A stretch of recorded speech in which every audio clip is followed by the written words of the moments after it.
Okay, today our topic is remedies of breach of contract. अगर कोई party किसी दूसरी पार्टी से ब्रीच ऑफ कॉन्ट्रैक्ट करती है, अपनी परफॉर्मेंस परफॉर्म नहीं करती, तो उसके पास कौन सी रेमेडीज अवेलेबल हैं? रेमेडीज एज इन कौन से ऑप्शंस अवेलेबल हैं जो कि उसको कंपनसेट कर सकें? So first of all, according to the business law, what is the meaning of remedy? Here, a remedy can be defined as a manner in which a right is enforced or satisfied by a court when some harm or injury recognized by society as a wrongful act is inflicted upon an individual. Remedy एक उस essence का नाम है जो कि एक right दिया जाता है कोर्ट की तरफ से, इन्फोर्स या सेटिस्फाई बाय अ कोर्ट, जब कोई किसी को इंजरी पहुंचाता है या उसको हार्म करता है और उसके उस एक्ट को सोसाइटी में रॉन्गफुल एक्ट समझा जाता है, तो उसके बदले में कोर्ट उसके फायदे के लिए जो फैसला देती है वो रेमेडी है। और रेमेडीज की जो टाइप्स हैं, there are three types. First one is the common law remedies, second one is the equitable remedies, and third one is the quantum merit claim. So let's move to the first remedy, that is common law remedy. Under the common law remedy, damages and action for the price are common law remedies and are more frequently sought when a remedy is needed for breach of contract. अगर आपने किसी को damages पहुंचाए हैं तो like damages and action for the price are common law remedies. कोई भी ऐसा इवेंट हो गया है जिसकी वजह से कोई परफॉर्मेंस नहीं दे पा रहा लेकिन किसी ने परफॉर्मेंस दे दी है, तो उसको इन केस जो रेमेडीज मिलती है, जितना परफॉर्म कर चुका है उतनी उसको कंपनसेशन मिल जाती है. It is the most common law, common type of remedy here. The object of such a remedy is not to punish the party at fault but to compensate the aggrieved party as far as money can do so. तो इस remedy का जो देने का मतलब है वो ये कि आप जिस पार्टी को ये रेमेडी दे रहे हैं उसको कंपनसेट करना चाह रहे हैं, ना कि जो पार्टी फॉल्ट पे है उसका उसको पनिश करना चाह रहे हो. तो this is the first type of remedy. We can call it as a common law remedy. In our second type, equitable remedies are the court order actions that direct parties to do or not to do something. In other words, equitable remedies are only appropriate in specialized circumstances, that is, where monetary damages would be inadequate compensation for the breach of an agreement. For example, specific performance and injections are equitable remedies, which we will learn about it later. कोई भी ऐसी performance हो गई, कोई ऐसा event हो गया है जिसकी वजह से आप किसी को कंपनसेशन मॉनेटरी फॉर्म में नहीं कर सकते क्योंकि उसकी कैलकुलेशन नहीं है, तो उसके लिए कोर्ट इक्विटेबल रेमेडीज देता है. इक्विटेबल रेमेडीज में पार्टीज को बोला जाता, किसी काम करने को बोला जाता है या किसी काम करने से रोका जाता है, जिसकी जस्टिफिकेशन ये होती है, इससे पहले जो कॉमन लॉ रेमेडीज था उसमें हमें पता होता है कि किसको कितना नुकसान हुआ है, लेकिन यहाँ पे आपको अंदाजा नहीं है कि किसको कितना नुकसान हुआ है. तो इसमें किसी भी एक्शन करने को या किसी भी एक्शन से रोकने का ऑर्डर दिया जाता है कोर्ट की तरफ से, और इसको हम बोलते हैं इक्विटेबल रेमेडीज, जिसकी एग्जांपल स्पेसिफिक परफॉर्मेंस और इंजेक्शन है, जो कि हम आगे जाके देखेंगे. क्वांटम मेरिट क्लेम ये कौसाई कॉन्ट्रैक्ट में ज्यादातर होता है. The aim of such an award is based on an employee agreement to pay for what has been done. Counter merit claim is likely to be sought where one party has already performed part of his obligations and the other party then repudiates the contract. Provided the injured elects to treat the contract as terminated, he may claim a reasonable amount for the work done. First common law था हमारा. Common law remedies थी जिसमें एक performance हो गई थी, उसकी payment हो गई, डेट सेट, कंपनसेट कर दिया. लेकिन जो दूसरा इक्विटेबल था जिसमें कैलकुलेशन नहीं हो सकती थी, तो उसमें एक्शन की रेमेडी दी गई.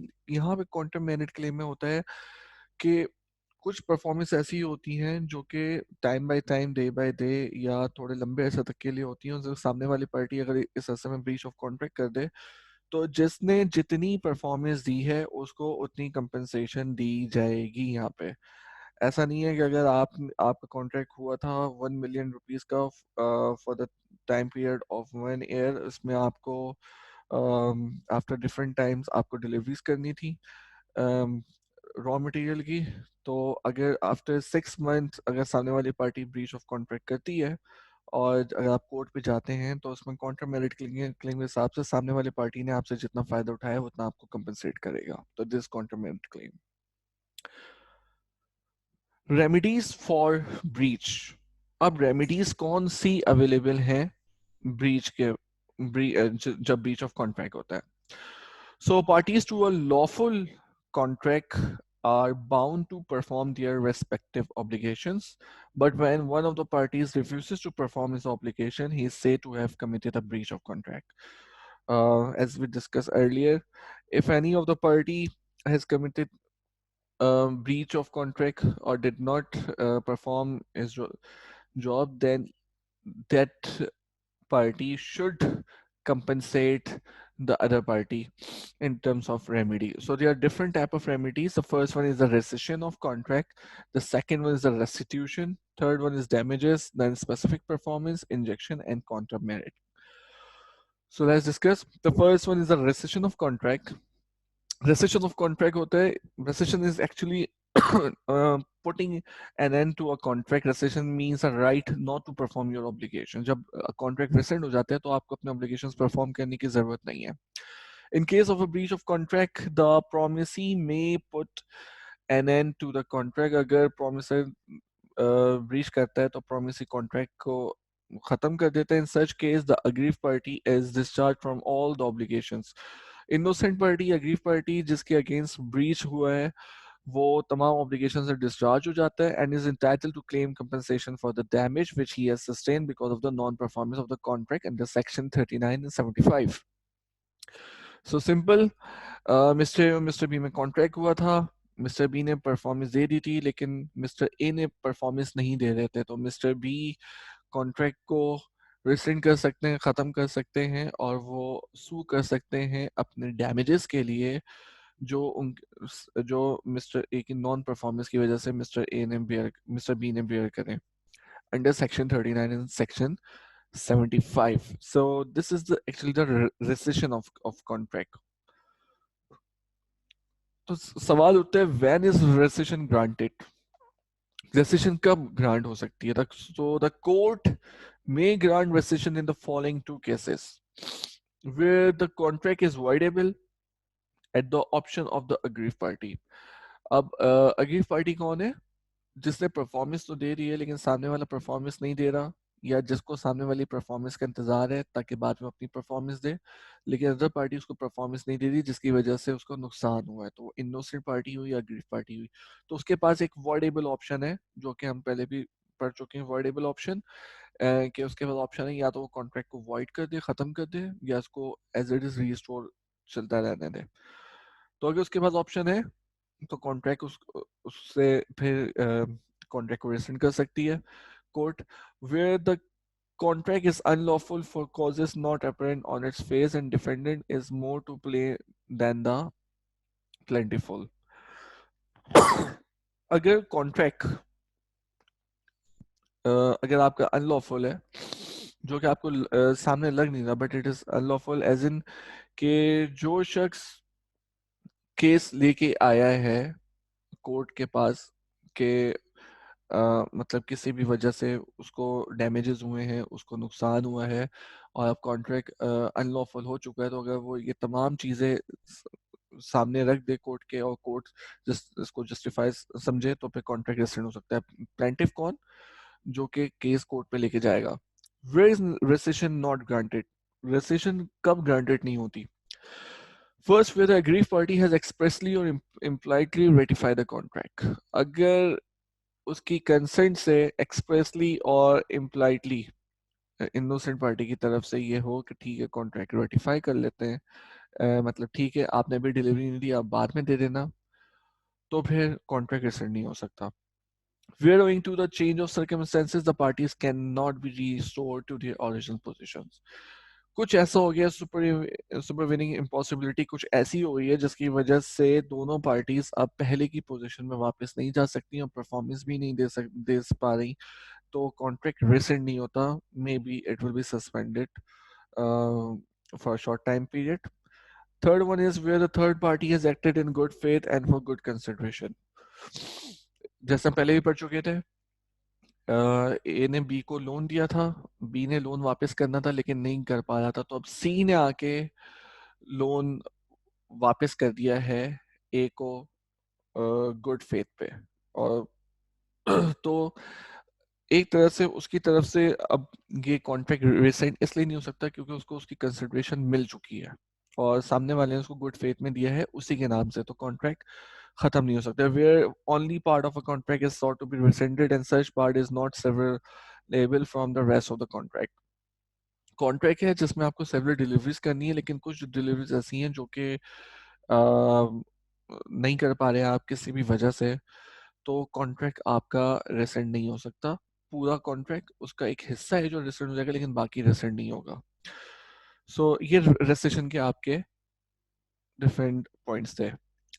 Restitution, second remedy, it means return of the benefit received by one party to the contract from the other under a void contract. When a contract becomes void, is need not to be performed by either party. So restitution भी ये होता है कि अगर contract आपका void हो जाता है. void कब होता है ये हमने पढ़ चुके हैं. void करने के बहुत से केसेस होते हैं कि किसी भी वजह से कॉन्ट्रैक्ट आपका void हो गया, तो इसमें आपको जितने भी कंपनसेशन डैमेजेस हुए हैं तो आपको उसकी कंपनसेशन करनी पड़ेगी सामने वाली पार्टी को. तो कॉन्ट्रैक्ट वॉइड्स कब होते हैं हम पहले भी पढ़ चुके हैं कि पर्सनल कैपेसिटी में पर्सनल कैपेसिटी का था जिसमें किसी की डेथ हो जाए या डिस्ट्रक्शन ऑफ सब्जेक्ट मैटर हो जाए या डिक्लेरेशन ऑफ वॉर हो जाए, बहुत सी चीजें हैं इसमें.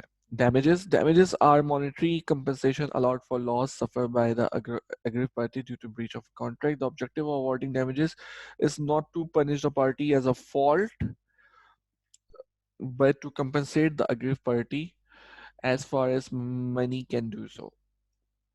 So simple, अगर breach of contract होता है तो damages actually नाम है monetary compensation का, कि उसको इतने damages हुए. जो word में damage यूज कर रहा हूँ, it means उसको कितना loss हुआ है मॉनिटरी, तो वो उसको कंपनसेट उसका जो मॉनिटरी लॉस है वो कंपनसेट करना पड़ेगा उस पार्टी को जिसने ब्रीच ऑफ कॉन्ट्रैक्ट करा है.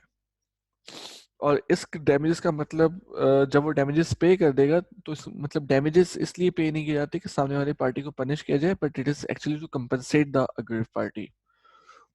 Now what are the specific performance and injunctions जो कि हमारे पास पहले भी आए थे. अगर हम देखें इक्विटेबल रेमेडीज में तो इसकी जो एग्जाम्पल है वो है specific performance and injections. So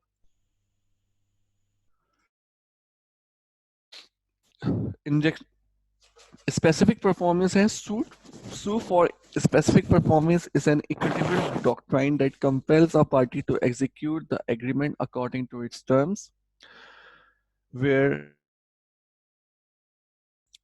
where monetary damages would be inadequate compensation for the breach of an agreement. Specific performance एक रेमेडी इस सेंस में है कि उसकी अगर वो डैमेजेस जिस पे करेगा किसी को कंपनसेट करेगा तो वो इक्विटेबल नहीं है. सामने वाले को जो डैमेज पहुंचा है उसकी कोई मॉनेटरी कैलकुलेशन नहीं है, तो कोर्ट सामने वाली उस पार्टी को जो ब्रीच ऑफ कॉन्ट्रैक्ट कर चुका होता है उसको ऑर्डर देता है कि आपको ये एग्रीमेंट हर सूरत में एग्जीक्यूट करना है. So this phenomena is actually called specific performance. इसमें अगर वो बोले भी कि मैं कंपनसेट करना चाह रहा हूँ, मैं कॉन्ट्रैक्ट एग्जीक्यूट नहीं करना चाह रहा, रिस्टोर नहीं करना चाह रहा, लेकिन फिर भी अगर उसकी कोर्ट बोल दे कि नहीं you have to give a specific performance, then that party should have to give the specific performance. specific performance कौन सी है? ये वो परफॉर्मेंस है जिसका उसने प्रॉमिस में वादा किया था कि मैं ये परफॉर्मेंस दूंगा. इंजेक्शन क्या होता है? sue for injection is also an equitable remedy demanding court's stay order. ये कोर्ट से स्टे ऑर्डर लिया जाता है। इसमें injunction means an order of the court which abstain from wrong doing. अगर आपको लग रहा है कि सामने वाली पार्टी कुछ गलत काम कर रही है तो उसके लिए आप कोर्ट के पास जाते हैं, जो कि एक स्टे ऑर्डर दे देता है ताकि वक्ती तौर पे वो काम रुक जाए। हो सकता है वो आपकी नज़र में गलत हो, और हो सकता है सामने वाला जस्टिफाई करे कि नहीं मैं सही कर रहा हूँ, तो स्टे ऑर्डर दे दिया जाता है कि ठीक है कोर्ट में मामला चलेगा, वहां पे डिस्कस किया जाए। So where a party to a contract does something which he promised not to do, the court may issue an order prohibiting him from doing so. अगर कोई कॉन्ट्रैक्ट हुआ था जिसमें बात तो कुछ और हुई थी लेकिन यहाँ कुछ और होने लगा, तो फिर वो इसमें कोर्ट उसको जाके ऑर्डर इशू करता है कि आप ये काम ना करें क्योंकि ये प्रॉमिस में नहीं करा गया था। So injection is a preventive relief. It is particularly appropriate in case of anticipatory breach of contract where damages would not be an adequate relief. ये एंटिसिपेटरी ब्रीच ऑफ कॉन्ट्रैक्ट के लिए काफी अप्रोप्रिएट इसलिए है कि दोनों पार्टीज में से जब एक पार्टी दूसरी पार्टी को देख रही होती है कि कुछ ऐसा काम कर रहा है जिसकी वजह से हमारा कॉन्ट्रैक्ट आगे जाके खत्म हो सकता है या बात खराब हो सकती है, तो वो उससे पहले ही ये इंजेक्शन की रेमेडी यूज कर लेता है, ताकि क्योंकि उसको यहाँ पे ब्रीच ऑफ कॉन्ट्रैक्ट तो नहीं हुआ है लेकिन एंटिसिपेटरी ब्रीच ऑफ कॉन्ट्रैक्ट है, उसको वो ऑलरेडी एंटिसिपेट कर रहा है कि ब्रीच ऑफ कॉन्ट्रैक्ट हो सकता है। तो कोर्ट को जब वो बीच में लेके आ जाता है, वो कोर्ट ऑर्डर कर देता है, प्रोहिबिट कर देता है कि आप ये काम ना करो, प्रिवेंट कर देता है ये काम ना करो, तो फिर ज्यादातर चांसेस ये होते हैं कि जो कॉन्ट्रैक्ट है वो अपनी असल शक्ल पे परफॉर्म हो जाएगा। नाउ क्वांटम मेरिट जैसे बताया था, एज मच एज अर्न और deserve. So in case of breach of contract, the application or non-application of the term contract merit varies depending upon the terms of the contract. Further, the divisibility or indivisibility of performance of the contract may also be taken into account. The aim of such an award is based on an employee agreement to pay for what has been done. Quantum merit is likely to be sought where one party has already performed part of his obligation and the other party then repudiates the contract. Provided the injured elect to treat the contract as terminated, he may claim a reasonable amount for the work done. तो अगर contract ऐसा है जो कि divisible है, उसमें divisibility है, आपको आपने थोड़ा सा परफॉर्म करा था, ज्यादा बाकी था, या ज्यादा परफॉर्म कर दिया थोड़ा सा बाकी था, और उसमें जो आपने परफॉर्मेंस नहीं दी, वो पार्टी जिसने परफॉर्मेंस नहीं दी वो कोई और पार्टी भी दे सकती है, आप किसी से कॉन्ट्रैक्ट करें, स्पेसिफिक परफॉर्मेंस का इसमें केस नहीं है, तो फिर आपको क्वांटम मेरिट क्लेम के तहत जितना आपके डैमेजेस हुए हैं आपको वापस मिल जाएंगे। या अगर आप डिलीवरी देते रहे, आपका कॉन्ट्रैक्ट हुआ था 1 साल का कि हर साल के फर्स्ट को आप डिलीवरी देंगे रॉ मटेरियल की, आपने 7 मंथ में दी लेकिन आपको लास्ट 2 मंथ के पैसे नहीं दे रहा था वो, तो आपने क्लेम करा तो आपको लास्ट 2 मंथ की जो आपके परफॉर्मेंस थी जिसकी आपको कंपनसेशन नहीं, जिसकी आपको पेमेंट नहीं मिली थी, तो आपको उसकी कंपनसेशन मिल जाएगी according to quantum merit claim. That's it. अब हम बात करते हैं कि कौन जो डैमेजेस होते हैं उसके टाइप्स क्या हैं। तो फर्स्ट ऑफ ऑल आपका है ordinary damage. So ordinary damages are those which arise naturally in the usual course of thing from the breach itself. तो ऑर्डिनरी डैमेज वो डैमेज है जो कि नॉर्मली यूजुअल कोर्स में होते हैं, एक नॉर्मल कॉन्ट्रैक्ट में होते हैं कि किसी ने किसी को ब्रीच कर दिया तो आपको डैमेजेस पता होते हैं। So it can be recover if the following two conditions are fulfil. तो ऑर्डिनरी डैमेजेस आप सिर्फ इन टू कंडीशंस के फुलफिल होने पे आपको मिल सकते हैं। First, the aggrieved or innocent party must suffer by breach of contract and the damage must be a direct consequence of the breach of contract. मतलब कोई एक पार्टी को किसी दूसरी पार्टी ने धोखा दिया हो, ब्रीच करा हो, डिसीव किया हो, और जो डैमेजेस हैं उसके डायरेक्ट कॉन्सिक्वेंसेस हैं। मतलब जो जिस पार्टी को धोखा दिया गया है तो उसको डैमेजेस फुलफिल पे होने के बाद ही वो अपनी, मतलब उसको जो नुकसान हुआ है वो फुलफिल हो सकता है। Special damage can be recovered for the loss which the parties knew about at the time they made a contract as likely to result from such breach of contract. Special damages are due to special losses which are in the reasonable contemplation of the parties at the time of formation of contract under section 73.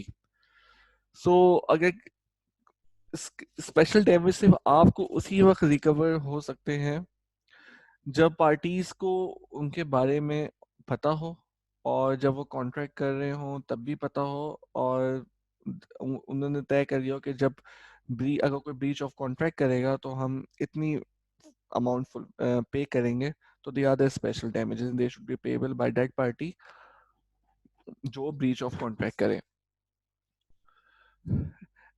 Exemplary vindictive damages are those damages which are awarded with a view to punish the wrongdoer and not primarily with an idea of awarding compensation to the injured party.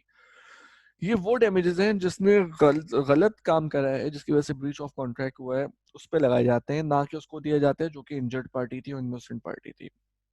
Court ये कब देती है? A breach of promise to marry where damages shall be calculated on the basis of mental injury sustained by the aggrieved party. ए ने B से शादी का मुआहदा किया था लेकिन उससे शादी नहीं करी, तो अब उस पर डैमेजेस कोर्ट लगाएगा कि उस सामने वाले को कितनी जहनी तकलीफ पहुंची है इनकी वजह से, तो वो पे करेगा. wrongful dishonor of a check by a banker. In case of wrongful dishonor of a check, the rule is a smaller the amount of the check, larger will be the amount of damage. अगर आप किसी को ऐसा check दे देते हैं जो कि dishonour हो जाता है, जो कि रिजेक्ट हो जाता है, बाउंस कर जाता है, तो आप कोर्ट पे जा सकते हैं और कोर्ट उसके अगेंस्ट जो जिसने आपको गलत चेक दिया है तो उन पे पेनल्टी लगा सकता है. कौन सी? एग्जाम्पलरी डैमेजेस की.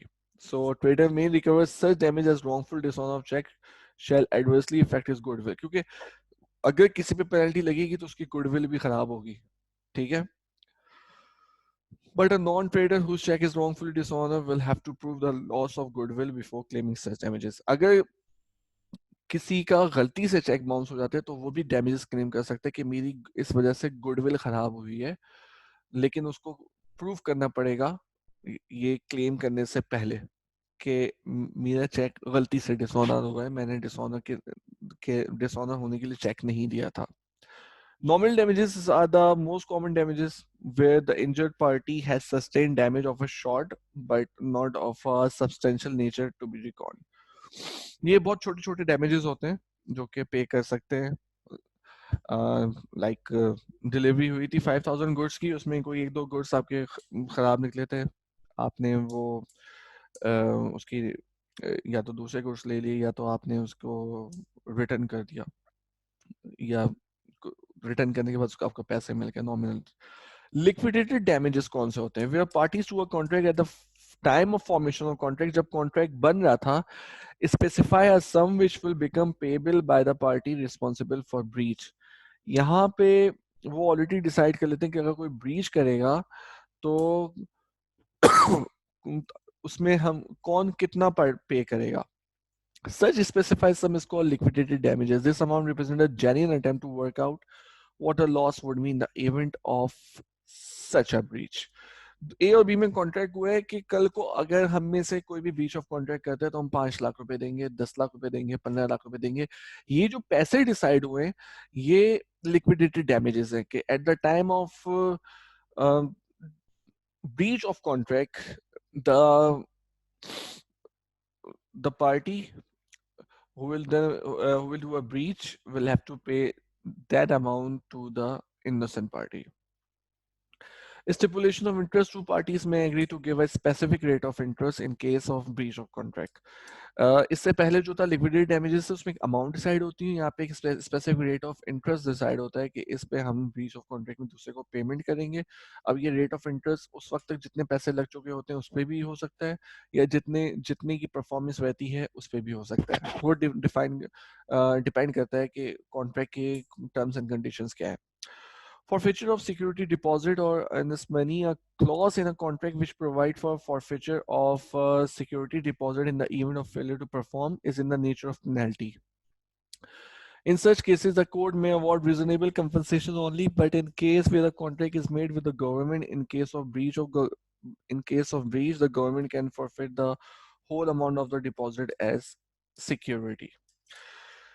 तो फॉरफीचर यहाँ पे हमारा जो हो रहा है, फॉरफीचर अमाउंट यहाँ पे दो जो हमारी पार्टीज थी उन्होंने आपस में कॉन्ट्रैक्ट करा और एक सिक्योरिटी डिपॉजिट बनाया कि अगर लाइक मैं मिस्टर ए और मिस्टर बी में कॉन्ट्रैक्ट हुआ है और दोनों ने सिक्योरिटी डिपॉजिट अपने सबमिट करवाए कि अगर कल को इनमें से कोई भी ब्रीच ऑफ कॉन्ट्रैक्ट करता है तो ये सिक्योरिटी डिपॉजिट जब्त कर लिया जाएगा।